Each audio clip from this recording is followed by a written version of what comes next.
राधे राधे दोस्तों। आज मैं आपके लिए लेकर आई हूँ बैकुंठ चौदस की कहानी मारवाड़ी में। तो चलिए सुनते हैं। एक डोकरी ही बीका कन एक बछड़ी ही बीकू नाव ऊर्नी कपूरनी हो। कार्तिका મહિનામાં ડોકરી પુષ્કર નહાવાના નીકળ્યા।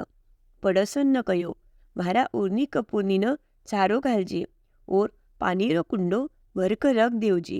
पड़ोसन आपकी रोज चारो घालती, पानी को कुंडो भरकर रख देवती। एक दिन पड़ोसन चेत उतर गई। ऊर्नी कपूरनी ने चारो मिलो नहीं। वह तीसा मरती पानी का कुंडा में पड़ गई। पड़ता ही बिना सीनान गड़ गयो। भूखो मरतीरो वास घड़ गयो।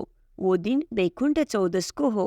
वह तो बैकुंठ गई पर डोकरी पुष्कर नहायर आई। पड़ोसन के पूछन लागी तो ऊर्नी कपूरनी मरने पड़ी है। डोकरी केवन लागी, ऊर्नी कपूरनी न कितनी काती नहीं।